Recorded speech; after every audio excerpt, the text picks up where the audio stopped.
আল্লাহর নবীর জন্য একটা বড় পরীক্ষা ছিল মুনাফিকরা। কারণ এদেরকে বিশ্বাস করবেন কি না করবেন এটা তো মহা মুসিবতের বিষয়।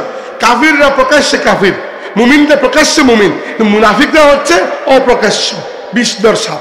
2 নম্বর বিষয় বুঝলাম আমরা, মুনাফিকদের মধ্যে 2টা ক্যাটাগরি আছে। একটা হচ্ছে আকীদাগত মুনাফিক, একটা হচ্ছে আমলগত মুনাফিক। আকীদাগত মুনাফিক তারা যারা ইসলাম ইখলাসের সাথে কবুল করে নাই, বরং ইসলামকে কবুল করেছে ধোঁকাবাজির সাথে, ধোঁকা দেওয়ার জন্য, আল্লাহর দ্বীনকে আল্লাহর বান্দাদেরকে ধোঁকা দেওয়ার জন্য এরা ইসলাম কবুল করেছে। আর আমলগত মুনাফিক হচ্ছে তারা, তাদের মধ্যে 3টা খাসলত রয়েছে, 4টা। একটা হচ্ছে যখন কথা বলে মিথ্যা বলে, এটা হচ্ছে যখন ওয়াদা করে ভঙ্গ করে, একটা হচ্ছে যখন ঝগড়া করে গালি দেয়, আর আরেকটা হচ্ছে যখন কোনো আমানত রাখা হয় আমানতের খেয়ানত করে।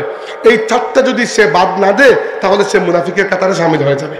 এরপরে আমরা বুঝলাম এটা যে আল্লাহ তাবারাকা ওয়া তাআলা আসমান জমিনের সমস্ত সম্পত্তির মালিক এবং আল্লাহ রাব্বুল আলামিন ইজ্জতের মালিক। ইজ্জত আল্লাহ তাকেই দেন যে নবীর সাথে সম্পর্কিত থাকে, নবীর সাথে সম্পৃক্ততা রাখে। আর মুনাফিকদের কোনো ইজ্জত নাই। দুনিয়া আখিরাতে আল্লাহ পাক সবসময় মুমিনদেরকে ইজ্জত দিয়েছেন। হাদিসে এসেছে কিয়ামতের দিন এমনও মুমিন বান্দা আল্লাহর কাছে হাজির হবে যে গুনাহগার, আল্লাহ দেখে নেবেন তাকে। সহিহ বুখারী সহিহ মুসলিম 2 কিতাবের মধ্যে এই হাদিস রয়েছে। আল্লাহ দেখে নেবেন ওই মুমিনদের থেকে, গিয়ে বলবেন, হে আমার বান্দা তুমি কি এই গুনাহ করেছো? সে বলবে আল্লাহ করেছি। এটা করেছো? করেছি। এটা করেছো? করেছি। এইভাবে আল্লাহ যখন একটার পরে একটা গুনাহ গুনবেন, তখন ওই ইমানদার ব্যক্তি যে গুনাহগার কিন্তু ভিতরে ঈমান আছে, মুনাফিক নয়, ঈমান আছে কিন্তু গুনাহগার, ওই ইমানদার ব্যক্তি চিন্তা করবে হয়তো আজকে আল্লাহ আমাকে জাহান্নামে নিক্ষেপ করবেন। সমস্ত গুনাহ বলার পরে আল্লাহ বলবেন, হে আমার বান্দা দুনিয়াতে থাকা অবস্থায় তোমার এই সমস্ত গুনার উপরে আমি আল্লাহ পর্দা দিয়ে রেখেছিলাম, মানুষকে দেখাই নাই। আজকেও আমি আল্লাহ এই গুনাহগুলোকে পর্দার মধ্যেই মাফ করে দিলাম, তোমাকে তুমি জান্নাতে চলে যাও। কিন্তু মুনাফিকের জন্য হাদিসে এসেছে সেই রকম কোনো সুযোগ থাকবে না।